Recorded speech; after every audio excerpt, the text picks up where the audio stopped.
स्वागत है आप सभी का सुरुचि स्टडी पॉइंट में। आज स्वतंत्रता दिवस के अवसर पर मैं आप सभी को हार्दिक शुभकामना देती हूं। बाबू, आज हमें जय हिंद बोलते हुए अपने आप में मुझे बहुत ही गर्व महसूस हो रहा, क्योंकि मैं हमेशा क्लास लेती हूं और जय हिंद बोलती हूं, और आज उसी का दिन ही है जय हिंद, भारत माता, वंदे मातरम बोलने का। तो आप सभी भी हमारे साथ जय हिंद, वंदे मातरम और हमारी भारत माता का जयकारा लगाते हुए मैं अपना क्लास को स्टार्ट करती हूँ। आज हम आप सभी के लिए एक अच्छे से टॉपिक को लेकर आई हूँ। मैं जानती हूँ कि सुबह सुबह आप लोग कोई कॉलेज, कोई ऑफिस, कोई स्कूल, सब अपने अपने काम पे निकल रहे होंगे, और वो आज का क्या काम है तो झंडा फहराना। आज हमारे लिए बहुत ही गर्व की बात है, क्योंकि हम लोग झंडा तोलन करेंगे, झंडा फहराएंगे। आज हमें अपनी आज़ादी मनाने का फुल अवसर मिलेगा और जलेबियाँ भी मिलेगी। तो आप लोग झंडा फहराने जाने से पहले झंडा को कैसे फहराना चाहिए, उसका क्या नियम कानून होता है, थोड़ा सा आप लोग समझ लीजिए। क्योंकि आप झंडा फहराने जा रहे हैं और झंडा खरीदने जा रहे हैं, तो झंडा आप खरीद के घर ला रहे हैं तो उसे किस तरह से रखना चाहिए, क्योंकि वो हमारा सिर्फ झंडा नहीं, वो हमारे देश की आन मान शान और हमारा स्वाभिमान है। तो हमारे झंडे को एक कपड़ा और एक कह सकते हैं ऐसा सामान ना बूझे कि उसे दुकान से लाए और वैसा ही रख दिए। तो आइए हम झंडों के सम्मान के लिए और झंडों की जो कानून हो, नियम कानून है कि हम झंडों को किस तरह से फहराएं, हम इस वीडियो में यह भी चर्चा करेंगे कि आखिर रात को झंडा क्यों नहीं फहराना चाहिए, और अब 2020 के बाद हमें रात को झंडा फहराने का अवसर भी मिला है। हमें झंडा तोलन कैसे करनी चाहिए, झंडा तोलन करने का और आपका झंडे की जो देख रेख होती है वो हमें कैसे करना चाहिए, आइए हम इस वीडियो में जानते हैं। तो वीडियो के लास्ट तक बने रहिए, स्किप मत कीजिए, आप सभी को बहुत अच्छा जानकारी मिलने वाला है। देखिए, हमने यहाँ पे 10 टॉपिक लिखी हूँ जिस पे हम डिस्कस करेंगे। यही 10 टॉपिक पे हम डिस्कस करेंगे कि 15 अगस्त पर तिरंगा फहराने के नियम कानून और हमारा कर्तव्य, सबसे बड़ा कर्तव्य हमारा क्या कर्तव्य होना चाहिए हमारा झंडा के लिए। जब हम भारतीय संविधान का अनुच्छेद पढ़ा रहे थे तब उसमें हम बताए थे कि हमारा कुछ फंडामेंटल क्या है, ड्यूटी है, जिसमें झंडे के बारे में भी मैं बताई थी कि झंडा फहराना, उसे सम्मान की दृष्टि से देखना, उसे सम्मान देना हर एक नागरिक, हर एक भारतीय नागरिक का कर्तव्य बनता है। क्योंकि आप लोग जानते ही होंगे कि यही झंडा नहीं तोलन होने के कारण, यही झंडा नहीं फहराया गया था, तब हमारा देश कितने 200 साल तक अंग्रेजों की गुलामी सही। और जब हमारे देश के राष्ट्रीय प्रधानमंत्री आपके जवाहरलाल नेहरू आपका लाल किला पे झंडे फहराएं, और उस दिन से हम स्वतंत्रता पूर्वक हम अपने भारत देश में रह रहे हैं, घूम रहे हैं और सभी आज़ादी मिली हुई है। तो आइए हम सभी चीज़ों पे डिस्कस करते हैं।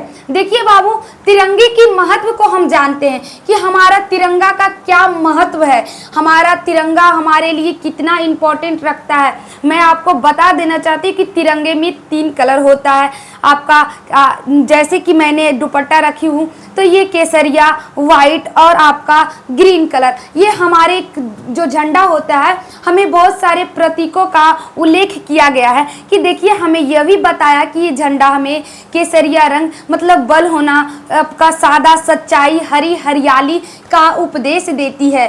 तो हमारे झंडे में आप देखते होंगे कि क्या होती है, आपका चक्र होता है जो 24 तीली होती है, उसमें वो हमारे 24 घंटे को डिनोट करता है। हमारा झंडा का महत्व हमारे हर एक नागरिक के जीवन में अलग अलग प्रकार का है, लेकिन उसे समान पूर्वक दृष्टि से देखना हर एक व्यक्ति का क्या कर्तव्य बनता है। तो हमारा तिरंगा का अलग ही महत्व है। हमें झंडा तोलन कर हम लोग हमेशा झंडा तोलन करते हैं हर एक साल 15 अगस्त को और 26 जनवरी को। और इस अवसर पे हम लोग क्या अपने देश की स्वतंत्रता और आज़ादी का क्या करते हैं, उल्लेख करते हैं। देखिए बाबू, उसके बाद क्या बताएंगे, क्या तिरंगा रात में फहरा सकते हैं? एक बड़ा क्वेश्चन और सभी के मन में यह डाउट रहता है, क्या हम रात को तिरंगा फहरा सकते हैं?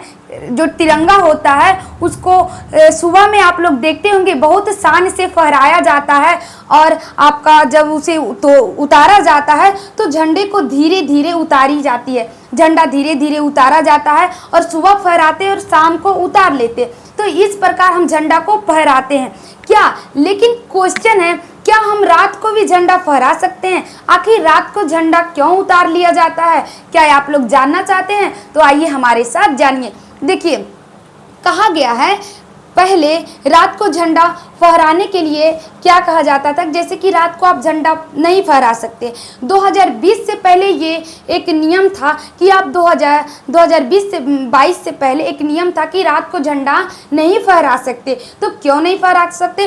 क्योंकि देखिए, रात को झंडा फहराना हम कह सकते हैं कि झंडे को लाइट नहीं मिला, झंडे अंधकार में है, और उस दिन 15 अगस्त है और झंडे को अंधकार में रखना क्या उचित है? क्योंकि रात होने पे कहीं रोशनी नहीं है और झंडा अंधकार में रह गया, तो झंडे फहराना क्या सही है? रात में नहीं सही है,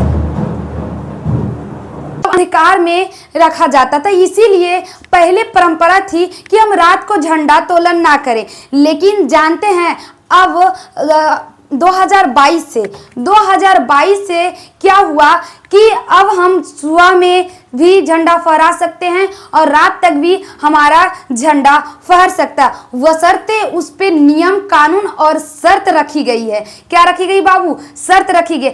ऐसे अगर आप ही सोचिए कि अगर ये बात नहीं रहता तो हर घर तिरंगा, आप देखते हैं ना, हर घर तिरंगा आया था कि सब अपने अपने घरों पे तिरंगा लहराएंगे। तो वो तिरंगा लहरा रहे तो वो तो शाम रात तक भी रह रहा है तिरंगा। ऐसा तो है कि हम सुबह में लगाएं रात को उतार लिए। लेकिन अगर आप तिरंगा को लगा रहे हैं, अगर तिरंगा को आप रात में फहरा रहे हैं, तो आप ये ध्यान में रखिए कि तिरंगा का सम्मान और गरिमा की का ठेस ना पहुंचे और उनके सम्मान में कोई भी कमी ना रहे। जैसे कि आप अगर तिरंगा लहरा रहे हैं और रात तक छोड़ दिए तिरंगा को, तो वो तिरंगा प्रॉपर रोशनी में होनी चाहिए, या नहीं कि तिरंगा को हम लहरा दिए और उसको अंधकार में छोड़ दिए। तो ऐसा नहीं होना चाहिए। क्या तिरंगा को आप लहराइए, वैसे जगह पे लहराइए जहां रोशनी आती रहे और हमारा तिरंगा रोशनी में रहे, ना कि अंधकार में रहे। तिरंगा फहराया जाता है तो हमारा तिरंगा हमेशा क्या होनी चाहिए? लहरती हुई होनी चाहिए, ना कि झुका हुआ। तिरंगा झुकाया कब जाता है? जब देश में किसी प्रकार का शोक होती है, या कोई भी मंत्री या कोई भी ऐसे शहीद जवान जब डेथ करते हैं, तब उनका झंडा को झुकाया जाता है। लेकिन हमारा जो झंडा है, हमारा जो भारत माता है, जिसे हम तिरंगा के रूप में 26 जनवरी 15 अगस्त को फहराते हैं, वो हमेशा आसमान में फहरते हुए दिखती है और उनका स्थान वही है और वही वो अच्छी भी लगती है। तो आप बाबू, आप ध्यान रखिए, आप अगर भारत देश के नागरिक हैं तो आपका यह कर्तव्य होना चाहिए कि हम झंडों के लिए सम्मान पूर्वक हमारे मन में क्या हो, आपका कर्तव्य हो। ये नहीं कि 26 जनवरी और 15 अगस्त में हम झंडे को खूब फहराएं और उसके बाद झंडे को लाएं, उसमें जलेबी खा लिए, उसको बीग दिए। वैसा नहीं, ऐसे झंडा को करने से क्या होता है? उसका अपमान होता है। अब देखिए, हमने बताया, हमने 2 टॉपिक पे डिस्कस किया। क्या तिरंगा को रात में फहराया जा सकता है? तो हाँ, हम तिरंगा को रात में भी फहरा सकते। कब? तो 2022 में एक अधिनियम पारित हुआ, उसके बाद हम तिरंगा को रात में भी फहरा सकते। लेकिन शर्त है, तिरंगा का जो सम्मान, तिरंगा का जो गरिमा है, उसको ठेस ना पहुंचाएं और उनको ऐसे फहराएं जहां उनको अंधकार में ना हो, रोशनी रहे। देखिए, अगला टॉपिक क्या है? हमने तो समझ लिया कि रात में झंडा हम फहरा सकते, लेकिन क्या उनको हम रोशनी में रखें, ना कि अंधिकारा में। इतना समझ में आया? तो 2 टॉपिक हमने समझ लिया। आगे देखिए, तिरंगा जमीन को नहीं छूना चाहिए। देखिए, अगर आप तिरंगा फहरा रहे हैं या तिरंगा आप घर पे लाएं, तो ये नहीं कि उसको तिरंगा को आप लाएं, फहरा दिए वंदे मातरम आप कर दिए, जन आपका भारत माता की जय, और घर पे लाके उसको ऐसा ही इधर उधर बिक दिए, या आप ऐसे झंडा को फहराएं वो धरती को स्पर्श कर रही है, तो इस तरह से झंडा को हमें नहीं फहराना। आप झंडा को इस तरह इस कदर से फहराइए कि वो आसमान में लहरे, ये नहीं कि वो जमीन पे झुकी हुई पड़ी रहे। अगर कहीं भी झंडा जमीन पे झुका हुआ है या गिरा हुआ है, तो हर एक भारतीय नागरिक का ये कर्तव्य बनता है कि वो झंडे को सम्मान पूर्वक उठाकर उसे खड़े और लहराते हुए उसे व्यवस्थित करे, ये नहीं कि उसे पड़ा हुआ छोड़ दे। तो ये सब क्या होता है, हमारी ड्यूटी है। ये कानून बनाने की जरूरत नहीं है। ये सब क्या कानून बनाने का जरूरत है? नहीं, ये तो हमारा कर्तव्य होना चाहिए भारत माता के लिए और हमारे तिरंगा के लिए, क्योंकि यही तिरंगा हमें अंग्रेजों को गुलाम होने पे मजबूर कर दिया जब ये तिरंगा नहीं था। और आज हमारे ये तिरंगे के वजह से हम लोग कितना अच्छा और खुशहाली से हम अपने भारत देश में आज़ादी पूर्वक जी रहे हैं। तो आप सभी से रिक्वेस्ट है कि जहाँ भी झंडा आपको गिरा हुआ या धरती को स्पर्श करते हुए दिखे, आप झंडे को उठाकर उसे सही स्थान पे रखें और सही तरह से व्यवस्थित करें, क्योंकि आपका बाबू कर्तव्य है। क्या है? कर्तव्य है। देखिए, कहा गया है कि तिरंगा उल्टी नहीं होनी चाहिए। इसमें कहा गया कि तिरंगा आपका ये कर्तव्य बनता है कि आप तिरंगा उल्टा नहीं रखिए, या आप तिरंगे की कोई चीज़ पहन रहे हैं या आप तिरंगा से कोई रिलेटेड आप चीज़ है तो उसको उल्टा करके ना रखे। क्या उल्टा ना रखे? कोई होता है ना, तिरंगा लाया जल्दीबाजी में, हमको 15 अगस्त को झंडा फहराना है और उल्टा तिरंगा फहरा दिया, तो उल्टा तिरंगा नहीं फहराना चाहिए। ये हमारा क्या है, ये हमारी गरिमा को और हमारा जो झंडा का असामान्य महसूस कराता है। क्या ये सम्मान की बात नहीं है? क्या आप झंडा को उल्टा फहरा दीजिएगा? नहीं। झंडा का सही सीक्वेंस क्या है? तो देखिए, झंडा का सही सीक्वेंस है केसरिया। पहले केसरिया रहता है नहीं, पहला रहता है केसरिया। केसरिया किसका प्रतीक है? तो बल और ऐश्वर्य का प्रतीक है। केसरिया कहती है कि प्रत्येक नागरिक, भारतीय नागरिक, प्रत्येक व्यक्ति के अंदर क्या होना चाहिए? बल होना चाहिए और ऐश्वर्य होना चाहिए। देखिए बाबू, ये है ना, ये क्या है? केसरिया है। केसरिया के बाद व्हाइट है और क्या है? ये ग्रीन है। तो हमेशा झंडा इस कदर होना चाहिए और आसमान में फहरता हुआ होना चाहिए। तो हम कह सकते हैं कि जो केसरिया है वो बल और आपका ऐश्वर्य, कहते हैं ने, केसरिया है बल भरने वाला, सादा है सच्चाई, हरा रंग है हरी हमारी धरती की अंगड़ाई। ये हम लोग बचपन में बहुत गाते थे, बड़ी याद आता है। क्या करें? देखिए, तो यही है कि बल और ऐश्वर्य, हमारा केसरिया रंग हमें बल का बताता है कि हमारे पास बल है और ऐश्वर्य है। धन संपदा का कोई भी हमारे भारत देश में कमी नहीं है। देखिए, श्वेत रंग बताता है कि हमारा भारत देश और हमारा झंडा यही हमें प्रतीक देती है कि हमें सच्चाई और सादगी से जीनी चाहिए। हमें क्या? सच्चाई और सादगी से जीनी चाहिए। हमारे जीवन में सच्चाई का रंग भरने का काम सादा रंग करता है और हमारे अंदर सादगी होनी चाहिए। जो जितना सादगी रहता है वो क्या होता है? उतना ही अच्छा होता है। तो सादगी और सच्चाई हमें श्वेत रंग, यानी कि हम कह सकते हैं व्हाइट रंग या उजला रंग से हमें इसका प्रतीक, इसका प्रेरणा मिलता है। उसके बाद देखिए, हरा कहता है धरती की हरियाली। हरा रंग हमारी जो धरती है, धरती माता की हरियाली को बताता है कि ये हरियाली है, इसे बरकरार रखना चाहिए। आप हर एक नागरिक का ये कर्तव्य बनता है कि आप अपनी हरियाली को, आप अपने देश की हरियाली को क्या रखें? बरकरार रखें और भारत हमेशा हरा भरा रहे। तो हरा हमेशा क्या कहता है हमें? तो हमें हरा आपका धरती की हरियाली का डिनोट करता है। उसके बाद देखिए, आपने चक्र देखा होगा, है ना? चक्र जो नीले कलर का होता है वो हमें क्या बताता है?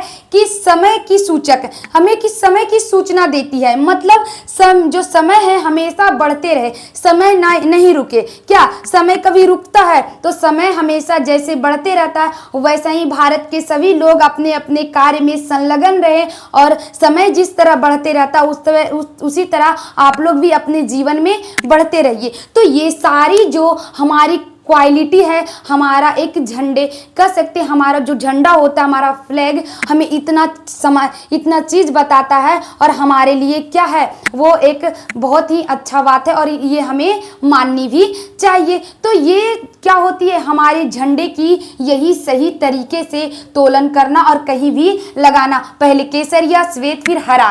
क्या हमने सही बताया ना? तो आप लोग लाइक जरूर कीजिएगा। देखिए उसके बाद कहा गया है कि तिरंगा फटा या खराब नहीं होना चाहिए। देखिए बाबू, जब हम झंडा को, जैसे हर घर झंडा है ने, तो झंडा आप तोलन किए, झंडा आप घर पे लगाएं तो धूप है, गर्मी है, उस बरसात है, इसकी वजह से झंडे खराब हो जाते। तो झंडा खराब हो जाता है तो आप क्या कीजिए, आप उसको फटे हुए नहीं छोड़ दीजिए, आप उसको खराब गंदा नहीं छोड़िए। अगर झंडा फट जाता है या खराब हो जाता है तो पता है झंडे को खराब होने पे भी उसके लिए अलग से एक सम्मान पूर्वक व्यवस्था किया गया है। कहा गया है कि अगर झंडा खराब हो जाती है या फट जाती है तो उसको आप सम्मान पूर्वक उसे मोड़कर और किसी भी ताबूत में रखकर दफना दीजिए। नहीं तो आप अगर वो झंडा को अपने घर पे लगाए हैं तो उसे आप सरिया के आप उसको तह लगाकर उसको लकड़ी पे उसको जला सकते हैं, उसका अंतिम संस्कार कर सकते हैं। इस तरह से क्या है, प्रावधान है, इस तरह क्या है, नियम है। तो क्या आप लोग पालन करते हैं? थोड़ा सोचिएगा, क्या पालन करते हैं कि सिर्फ झंडा लगाकर छोड़ देते हैं? तो झंडा लगाकर छोड़ देते हैं तो सुनिए कि क्या क्या झंडा का नियम है और क्या हमारे लिए झंडा कितना इंपॉर्टेंट रखता है, क्या रखता है। देखिए, क्या तिरंगे का इस्तेमाल सजावट के लिए कर सकते हैं? देखिए एगो बहुत अच्छा बात, या क्या तिरंगे पर हम कुछ लिख सकते हैं? आप ये दूगो हम आपसे क्वेश्चन करते हैं, क्या तिरंगा पर आप कुछ लिख सकते हैं? जैसे कि देखिए, आप बहुत छोटा छोटा बच्चा लोग होता है जो अभी जाएगा झंडा फहरावे, सभी में उमंग होगा कि हमें क्या फहरा रहे, 26 जनवरी 15 अगस्त मनाएंगे। तो आज कल 15 अगस्त है, तो 15 अगस्त के लिए सबके मन में अलग अलग उत्साह होगा। कोई ये चीज़ खरीद रहा होगा, कोई वो झंडा खरीद रहा होगा, कोई झंडा की ओढ़नी खरीद रही होगी, तो अलग अलग उत्साह होगा। तो सब झंडा भी खरीद रहा होगा। अब वो झंडा पर खरीद के लाया, अब उस पर लिखेगा ये हम मेरा झंडा है, हम इस पर अपना नाम लिखते हैं या उस पर कुछ फिगर बनाता है। तो ये सब झंडा पे नहीं करना चाहिए। जितने भी बच्चे बाबू हमारे वीडियो देख रहे हैं वो लोग क्या कीजिए, आप झंडा खरीद के लाइए, आप उत्साह से नाचते गाते आप अपने स्कूल कॉलेज जाइए, लेकिन आप झंडे पे क्या नहीं लिखिए, तो आप झंडे पे कुछ भी गलत चीज, कुछ गलत नहीं लिखिए। तो समझ में आया? मतलब झंडे पे कुछ लिखना नहीं है, नाम उम नहीं लिखना है, समझे? उसके बाद देखिए, बहुत जगह देखते होंगे कि 15 अगस्त में सब जगह झंडा ही झंडा, सब जगह झंडा ही झंडा होता है नहीं, और झंडा को ऐसे सजाया जाता है कि जमीन से स्पर्श कर रही है, झंडा उल्टा है। तो इस तरह से आप सजावट कीजिए। आप बेशक अपना स्वतंत्रता दिवस मनाइए, लेकिन आप झंडा का सम्मान का भी क्या कीजिए, ख्याल रखिए। ये नहीं कि सजावट के लिए हम झंडा को नीचे बिछा दिए और सभी के पैरों के नीचे झंडा आ रहा, तो ये बहुत ही गलत बात है। क्या बहुत ही गलत बात है, इस पर ध्यान रखना चाहिए। पता है बच्चा लोग की करता है, हम देखिए बच्चा लोग से बोलना चाहते हैं, जो छोटा छोटा बच्चा लोग है, नर्सरी, यूकेजी, एलकेजी, अरे 10th 12th तक के बच्चा भी की करता है ने, चमकीलिया वाला देखें आप झंडा जो 2 रुपया में मिलता है, चमकीली वाला झंडा खरीद लेगा और फिर झंडा फहरा दिया। झंडा फहरेला के बाद की करता है, उसमें जलेबी की करेगा, उसको बीच से फाड़ देगा और उसमें जलेबी रख के खाएगा। सोचिए, तो ये सब नहीं करो बाबू। हमारा झंडा सिर्फ फहराने के लिए, जलेबी खाने के लिए नहीं है, क्योंकि हम देखे हैं बहुत सारे ऐसे बच्चे को देखे हैं झंडा फहराने के बाद ओकरे में जलेबी लेगा, ओकरे में चाव से खाएगा। तो ऐसा नहीं करना है। क्या आप लोग भी ऐसा किए हैं? तो कमेंट में कीजिएगा कि हाँ मैंने भी किया है, लेकिन आपसे नहीं करना है। क्या आपसे करना है? आपसे नहीं करना है कि आप चिमकिल में जलेबी खाइए। वो क्या, वो चिमकिल नहीं है, हमारे भारत की शान है। अब देखिए, कहा गया, हमने ये सारी बातें पे तो डिस्कस कर लिया। तिरंगे कपड़े की तरह इस्तेमाल करना सही नहीं। देखिए, तिरंगा एक कपड़ा नहीं है। क्या तिरंगा एक कपड़ा है? हम तिरंगा को कपड़े की तरह इस्तेमाल नहीं कर सकते। कपड़ा का तिरंगा है, अब उसको लाएं, अब उसका काम हो गया, उसको हम जैसे तैसे बिक दी। अगर आप तिरंगा का तोलन करने के बाद उसको उतार कर सम्मान पूर्वक धोकर उसको सरिया कर पेटी में रख दिया जाता है। हम लोग के पापा पेटी में रखते थे, आप लोग के पापा कहाँ रखते हैं? कमेंट कीजिएगा, बताइए। पेटी में रख देते थे या कहीं भी रख देते थे कि झंडा सेफ रहे, उसे कुछ ना हो सके। तो इस तरह से झंडा को सम्मान दिया जाता है। क्या दिया जाता है? सम्मान दिया जाता है। तिरंगे के प्रति हमारा कर्तव्य। अब बताइए, आपने इतना जाना, आप बताइए कि आपका क्या कर्तव्य होना चाहिए तिरंगा का। हमने तो पूरा कर्तव्य बता दिया। तो पहला, हमें झंडे को सामान्य पूर्वक हमेशा क्या करना चाहिए? झुकाने से, उसे नीचे गिराने से, उसे साफ सुथरा कर रखने से सब कुछ, जैसे ना तो हम उसे नीचे गिराएं, ना तो उसको हम गंदा करें, ना तो उसको फाड़ें, ना तो उसमें फाड़ के जिलेबी खाएं, ना तो उसमें हम कुछ लिखें। तो ये सारा क्या है? हमारा भारतीय नागरिक का कर्तव्य बनता है। और एक कर्तव्य और भी है कि अगर राष्ट्रीय गान स्टार्ट होता है तो हमें क्या होना चाहिए? सावधान की मुद्रा में हमें राष्ट्रीय गान का क्या देना चाहिए? आपको वैल्यू देना चाहिए। बहुत लोग राष्ट्रीय गान को ऐसा ही देख रहे कि राष्ट्रीय गान शुरू है और ऐसा ही चल दिए, वैसा नहीं होना चाहिए। तो बोलिए भारत माता की जय। आगे देखिए कानून। अब देखिए कानून क्या कहता है। अब जो ये सब नहीं मानेगा, अब कोई होता है ऐसा लोग जो मानवे नहीं करता है, मानता है नहीं मानता है, तो उसके लिए कानून बनाएगा। काहे नहीं बनाएगा? हमारा पूरा भारत इसी पे टिका हुआ है क्या? तो कानून बना गया। आइए देखते कौची कानून है। एक्ट नए आपका 1971, जिसे हिंदी में राष्ट्रीय गौरव कहते हैं, अपमान निवारक अधिनियम 1971 कहा जाता है। अपमान निवारक अधिनियम, यानी कि आप अपमान कर रहे हैं, आप अगर झंडा को अपमान कर रहे हैं तो उस पे आपको अपमान निवारक अधिनियम 1971 के तहत इस कानून की आपका धारा 2 में भारतीय राष्ट्रीय ध्वज और अपमान से संबंधित प्रावधान है। अगर आप किसी भी प्रकार से राष्ट्रीय ध्वज के साथ आप ऐसा व्यवहार करते हुए दिख जाएं कि जो झंडा के लिए असामान्य महसूस हो और उनका गरिमा पे और सम्मान पे ठेस पहुंचे तो आपको जेल हो सकता है। इसीलिए बाबू आप आपको जेल नहीं हो और आप क्या कीजिए? गरिमा पूर्वक अपने झंडे को सम्मान दीजिए, क्योंकि कर्तव्य होता है झंडा को हमें सम्मान देना। तो इसी के साथ आज हम भारत माता की जयकारा लगाते हुए और वंदे